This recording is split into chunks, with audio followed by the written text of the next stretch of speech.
कहानी कहानी लगी, ऐसी लागी लगन मीरा हो गई मगन। वो तो गली गली गली हरि गुण गाने लगी, ऐसी लागी लगन, लागी लागी रे लगन, लागी लागी रे लगन। ये पहला समर्पण मीरा का। दूसरा समर्पण शरणागति किसने ली? दूसरी शरणागति ली द्रौपदी ने। अंगुली में कन्हैया को चोट लग गई, सांप रानियां भागी। कोई कहता कपड़ा लाओ, कोई कहता डॉक्टर को बुलाओ, कोई कहता कि ठीक करो, कोई कहता पकड़ लो। द्रौपदी ने 1 मिनट बिना विचार किए अपनी कीमती साड़ी को फाड़कर गोविंद की अंगुली में बांध दी। भगवान चौंक गए। भगवान ने कहा मन ही मन, द्रौपदी तुमने हमारे रक्त को बचाया है, हम तुम्हारी इज्जत को बचाएंगे। धागे बांधे, और जो धागे गोविंद की अंगुली में बंधे वो सौभाग्य मानने लगे, लेकिन जो साड़ी के धागे आ ना सके वो अपने आप को अभागे मानने लगे। मैं बड़ा अभागा हूं, गोविंद की अंगुली में नहीं बंध पाया। और मीरा के साथ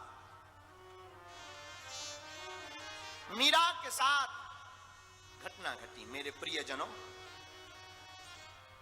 धागे जो गोविंद की अंगुली में बंधे वो अपने आप को भाग्यशाली मानने लगे। कोई कहता मीरा तुमने अपने चीर को फाड़ दिया, अपनी कीमती साड़ी को फाड़ दिया। मीरा कहती मैंने नहीं फाड़ा चीर, चीर हो गए अधीर। मैंने नहीं फाड़ा चीर, चीर हो गए अधीर। धागे ही स्वयं नाथ चीर छोड़ भागे हैं। मैंने नहीं फाड़ा चीर, चीर हो गए अधीर। धागे ही स्वयं नाथ चीर छोड़ भागे हैं। वो धागे बड़े अभागे हैं जो बड़े नहीं आगे हैं। भाग उनके ही जागे हैं जो गोविंद की उंगली पर लागे हैं। हा? धागे वो बड़े भाग्यशाली हैं जो गोविंद की उंगली पर लगे। मीरा ने बांधा, और घटना सबको पता है। मीरा के जीवन काल में जब दुशासन ने साड़ी को खींचा, भगवान की शरणागति वत्सलता देखना, हमारे गोविंद की वत्सलता देखना। जब क्षमा कीजिए, द्रौपदी ने जब चीर को बांध दिया, और जब द्रौपदी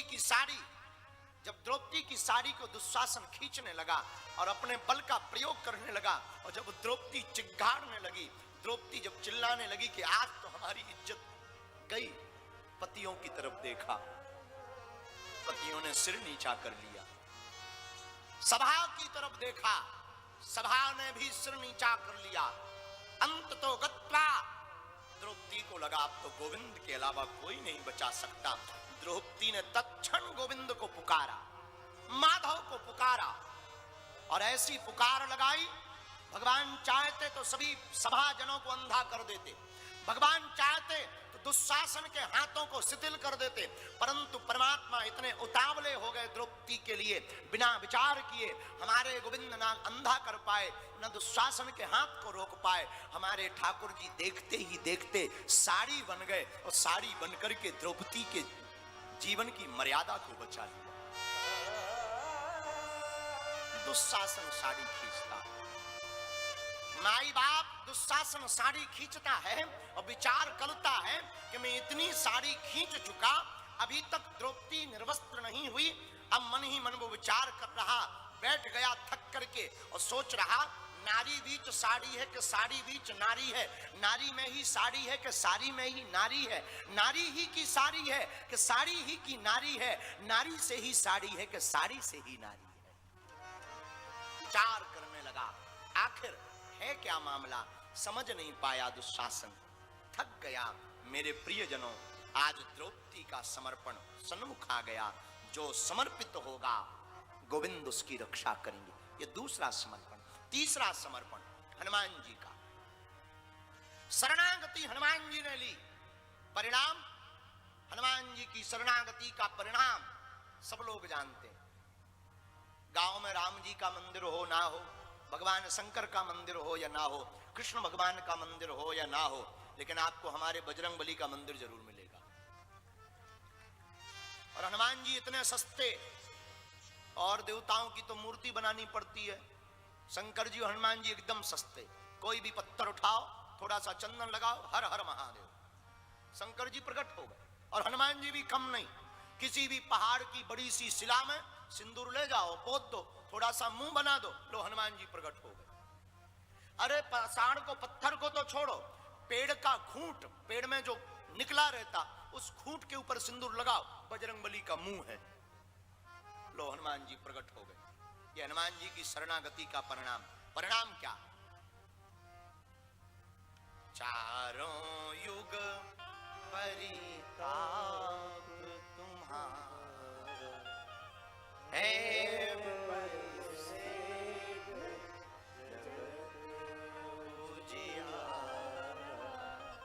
चारों युग परिताप तुम्हारा है।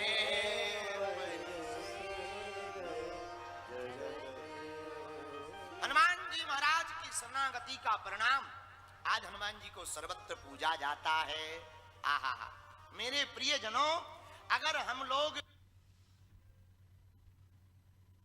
भगवान की शरणागति, तो हम लोगों की भी रक्षा श्री हनुमान जी महाराज, श्री राम जी महाराज करेंगे। अच्छा, चौथी शरणागति,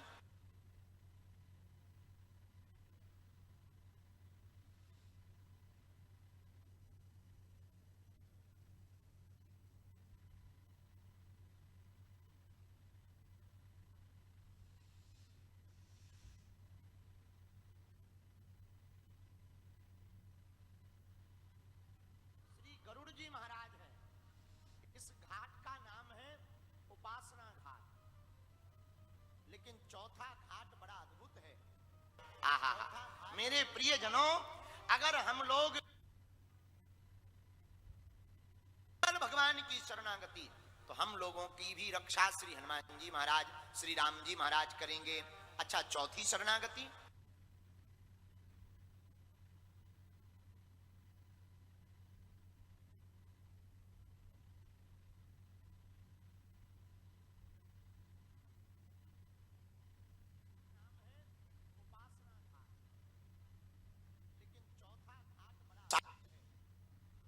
साड़ी बनकर के द्रौपदी के जीवन की मर्यादा को बचा लिया। दुशासन साड़ी खींचता। माई बाप, कृष्ण भगवान का मंदिर हो या ना हो, लेकिन आपको हमारे बजरंगबली का मंदिर जरूर मिलेगा। और हनुमान जी इतने सस्ते, और देवताओं की तो मूर्ति बनानी पड़ती है। शंकर जी और हनुमान जी एकदम सस्ते। कोई भी पत्थर उठाओ, थोड़ा सा चंदन लगाओ, हर हर महादेव, शंकर जी प्रकट हो गए। और हनुमान जी भी कम नहीं, किसी भी पहाड़ की बड़ी सी शिला में सिंदूर ले जाओ, पोत दो, थोड़ा सा मुंह बना दो, लो हनुमान जी प्रकट हो गए। अरे पाषाण को, पत्थर को तो छोड़ो, पेड़ का खूंट, पेड़ में जो निकला रहता, उस खूंट के ऊपर सिंदूर लगाओ, बजरंगबली का मुंह है, लो हनुमान जी प्रकट हो गए। ये हनुमान जी की शरणागति का परिणाम। परिणाम क्या? चारों युग परिताप तुम्हारा है,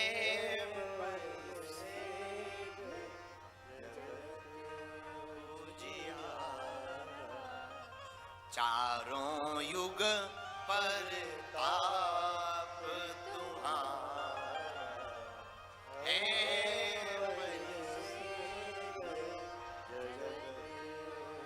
हनुमान जी महाराज की शरणागति का परिणाम आज हनुमान जी को सर्वत्र पूजा जाता है।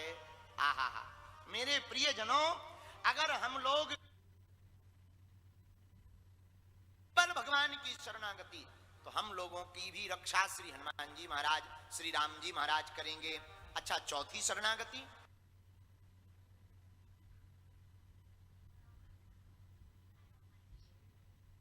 दोस्तों, क्या आप माइक्रोसॉफ्ट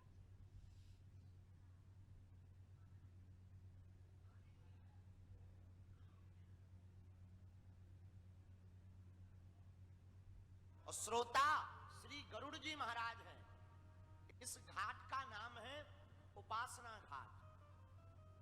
लेकिन चौथा घाट बड़ा अद्भुत है। चौथा घाट है तुलसीदास जी का। और तुलसीदास जी वक्ता है, कथा के श्रोता हैं, उनका ही मन। इन चार घाटों में एक घाट कर्मकांड घाट है, एक घाट उपासना घाट है, एक घाट है, लेकिन चौथा घाट का नाम है शरणागति घाट है। और श्रोता श्री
कंजूसी कैसी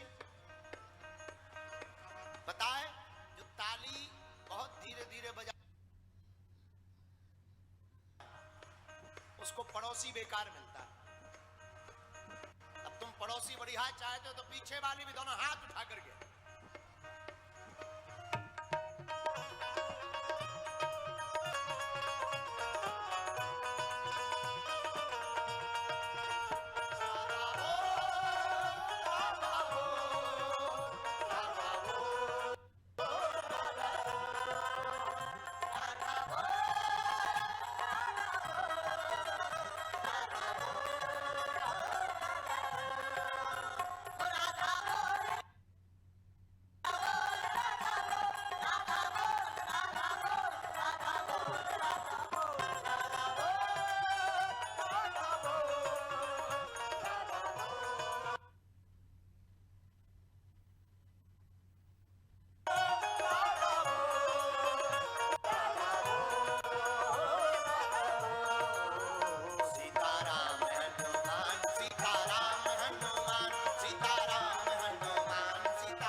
सत्य सनातन धर्म की गुड़ियारी वाले श्री हनुमान जी महाराज की राजीव लोचन भगवान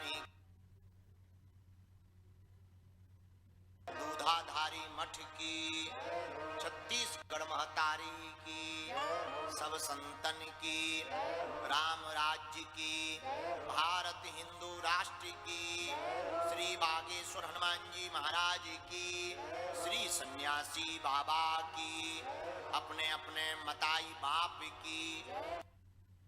मेरे प्रियजनों, मेरे पागलों, लेकिन एक प्रभु चरित्र सुनने को रसिया, बोलो राम मन बसिया, श्री राम जय राम, जय जय राम, श्री राम जय राम। अगलो मेरे व्यासपीठ के श्रोता, वक्ता बहुत बेहतरीन दुनिया में कोई है तो वो एक, श्रोता भी दुनिया में कोई बहुत बेहतरीन है, वो हमारे श्री हनुमान जी महाराज। ऐसे हनुमान जी के राजीव लोचन भगवान को प्रणाम करते हैं, दंतेश्वरी मैया को प्रणाम करते हैं, महामाया भगवती के चरणों को प्रणाम करते हैं, बागेश्वर हनुमान जी सन्यासी बाबा दादा गुरु जी के चरणों को प्रणाम, उनसे प्रार्थना इस कथा में आके बैठे। भूदेव ब्राह्मणों के चरणों को प्रणाम करते हैं, एवं सामने में दक्षिण भाग में सभी संतों के चरणों को रगड़ कर दंडवत प्रणाम स्वीकार हो। एवं जितना भी तीनों पंडालों में साम्राज्य बैठा है, जो जहां बैठे हैं तीनों पंडालों में, बाहर भीतर सर्वत्र, आप सबको तुलसीदास जी की एक चौपाई। सिया राम मैं सब जग जानी, करहु प्रणाम जोरी जोग पानी, करहु प्रणाम जोरी जोग पानी।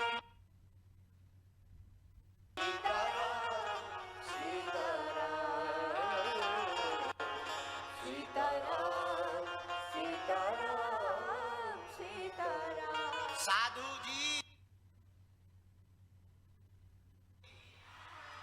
जय जय जोहार, जय छत्तीसगढ़। कैसे हो तुम मन? ठीक हो?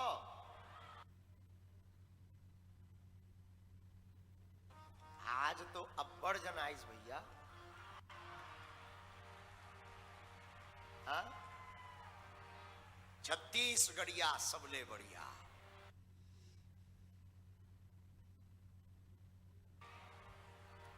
आज तो खूब जहां देखो वहां तक एकदम महाकुंभ का नजारा आ रहा है। हम लोग 5 दिन की रामचरित्र चर्चा सुन रहे हैं। आज दूसरा दिन है, आज हम टाइम पर हैं, 30 मिनट लेट हैं। की घड़ी बेकार, अपनी घड़ी बहुत बढ़िया है, वो अपने हिसाब से चलती। आपकी घड़ी ना स्पीड ही चलती। बोलो सीताराम। चलो कैसे भी सही आ गए और आज की चर्चा को बोल रामचंद्र भगवान की। हम लोग इसी पंक्ति पर चर्चा कर रहे हैं।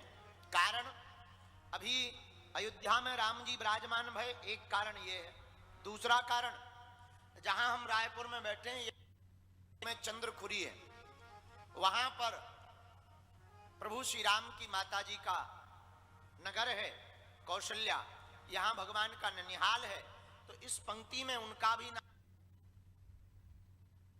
ये 2 कारणों से हम लोग इस पंक्ति पर चर्चा कर रहे हैं। एक हम आपको बात बताएं, कल जब माननीय मुख्यमंत्री जी आए थे तो वो बैठे पीछे, बोले गुरुजी 2 मिनट चर्चा करनी है। तब इन प्रकारण आप यहाँ के प्रधान हो, आप यहाँ के मुख्यमंत्री हो, चंद्रखुरी का नाम बदल करके कौशल्या धाम कर दीजिए। उन्होंने हमसे कहा आपकी आज्ञा श्रोधार है, ऐसा हो जाए तो फिर चंद्रखुरी नहीं कहना पड़ेगा, सीधा कौशल्या नगर कहना पड़ेगा। हाँ हाँ,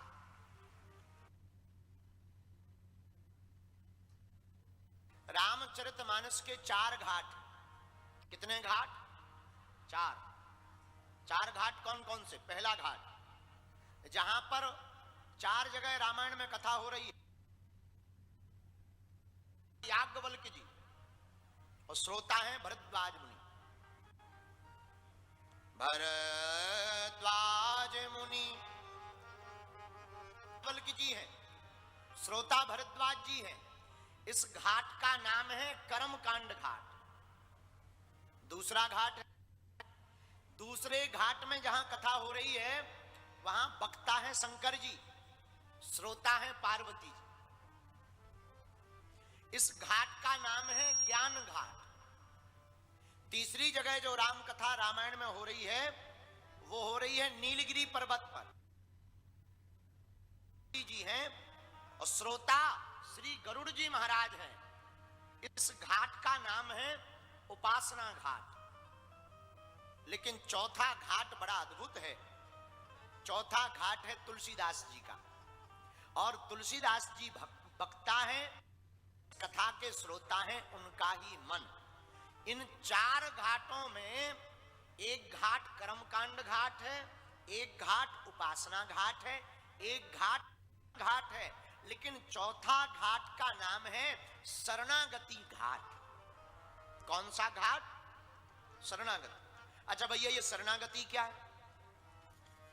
शरण गए मरण नहीं होती। जो भगवान की शरण आ जाता उसकी मरण नहीं होती।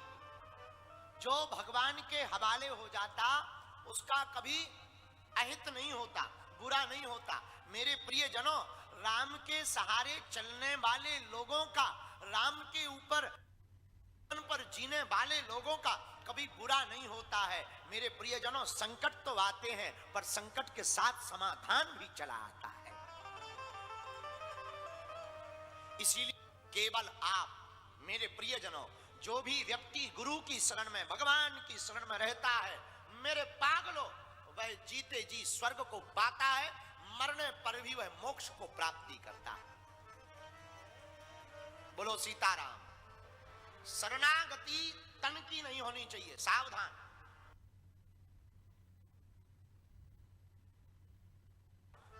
अच्छा, शरणागति का मतलब ये नहीं है कि तन की शरणागति हो। मेरे प्रिय जनों, शरणागति का मतलब मन की शरणागति है, जिनके हवा। प्रिय जनों, तुम्हारा कोई बाल बांका नहीं कर सकता है। शरण गए मरण नहीं होता। तुलसीदास जी महाराज शरणागति की दृष्टि से कहते हैं।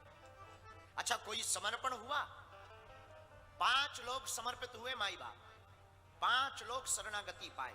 हमारी नजर में बहुत लोग पाए, पर 5 का उल्लेख हम करते हैं। पहला समर्पण किया मीरा ने। मीरा ने क्या पाया? मीरा ने समर्पण किया प्रियजनों तो गोविंद को पाया। खूब परेशानी झेली, राणा ने विष दिया, अवहेलना की, गालियां दी, पर धन्य है मीरा। मीरा ने समर्पण